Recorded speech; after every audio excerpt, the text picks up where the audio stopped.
friction. Friction is a type of contact force. It is totally different from muscular force because in friction is the opposing force that acts when one body moves on the surface of the other, and which is called as the force of friction or simply friction. Friction always opposes the relative motion between the two surfaces. Therefore, friction is a kind of resistance to motion. That means it always act as a barrier in motion. So when we rub our hands against each other, the force of friction comes into play and opposes the relative motion of the hands. So this produces heat and our hand becomes warm. Walking, writing, running, and stopping of vehicles are possible only because of friction. So, friction is very, very important in our day to day life also. So, let us find out what causes friction. So, what is the cause of friction?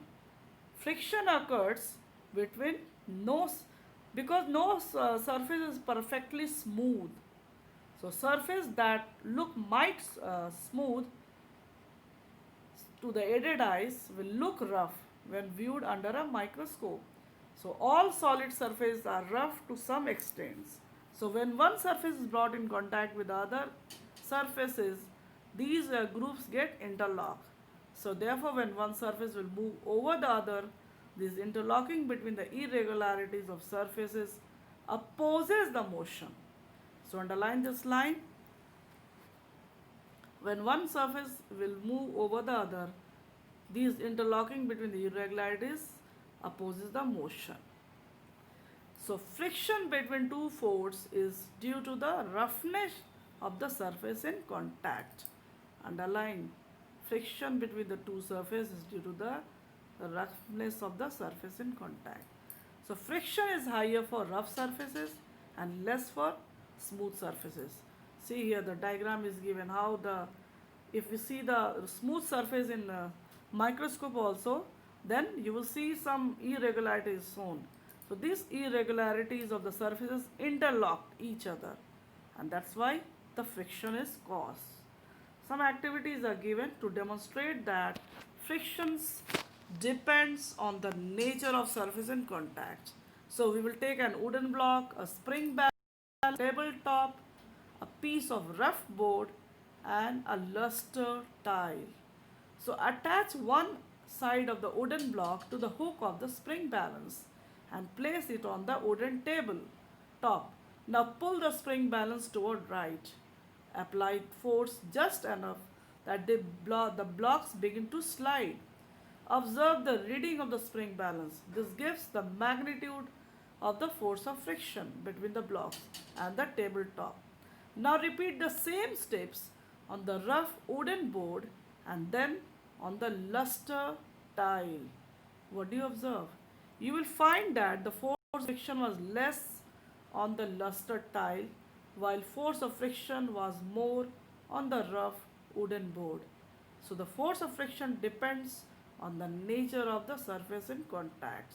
So it is more for rough surface but less for smooth surface. So friction of force depends number one on the surface of the object, surface of the object, as well as number two on the weight.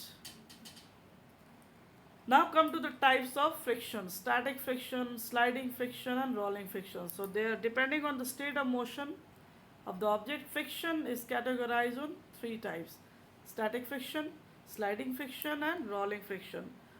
So static friction, come to the first. We can see that it is more difficult to move an object from rest. So when object is at rest, then we need more force to apply than to move when it is already in motion. So it is due to the fact that when the object is at rest, all the irregularities between the surface or in contacts are interlocked, and hence a greater force is applied to break this interlocking.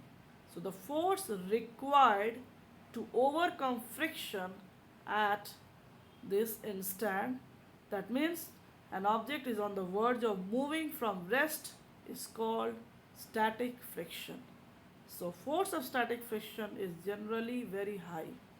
So it acts only when the object is at rest. So when we have to move the object which is placed at rest, we need a force which is known as static friction. So static friction is higher than the sliding friction. Now come to the sliding friction. The friction that acts between two surfaces when one is sliding on the surface of another is called sliding friction or kinetic friction. So when an object has started moving or sliding on a surface, then there is not enough time for the interlocking between the two surfaces in contact. So due to lesser interlocking for an object in motion, the resistance offered to its motion is less, and hence the sliding or kinetic friction is less than the static friction. So underline the line. The friction that acts between two surfaces when one is sliding over the another is called sliding or kinetic friction.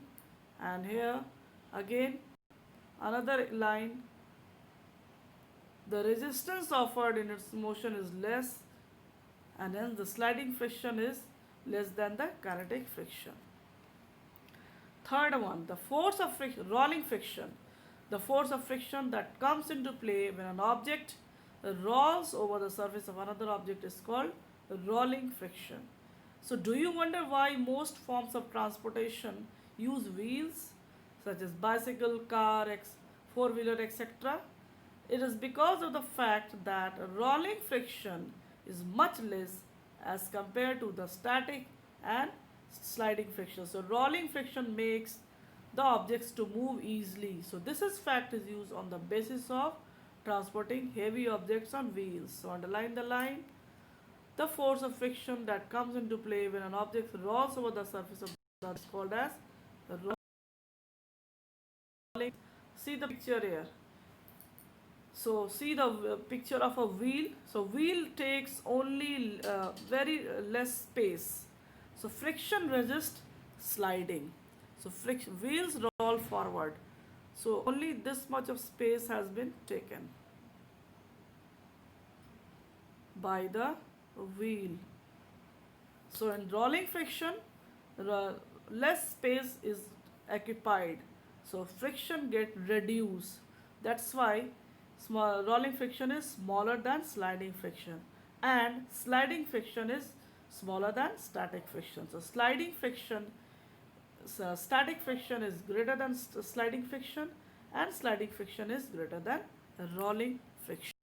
So we can write static friction greater than the sliding friction, and sliding friction is greater than the rolling friction. Some activities is given to show that rolling friction is less than sliding friction. So we will take a suitcase without roller and another suitcase with rollers and some 2 or 3 heavy books. So place 2 or 3 heavy books on both the suitcases. Now slide the suitcase from one room to another room. Now keep the same books in the same another suitcase with rollers. Roll it from one room to another room. What did you observe? You will see that it is difficult to slide the suitcase without rollers, because the sliding force is greater than rolling friction. It occupies more space, whereas the rolling suitcase is much easier to roll. So the rolling suitcase will move faster than the sliding suitcase without rollers. So we can conclude that a rolling friction is much less than sliding friction. So this is why the invention of wheels was a revolutionary one, as it changed the history of transport. So before the invention of wheel, animals were used as a mean of transport. But today the entire transport on the land is based on wheels, that is based on the rolling friction. So rolling friction is smaller or easier than the sliding friction, and sliding friction is much smaller than the static friction. Static friction always takes place at rest when the body has to change in the from the rest to motion, and the sliding friction acts when the body starts to move and it starts to slide, and rolling is done when the body is moved with the help of rollers like wheels. So that's all for today.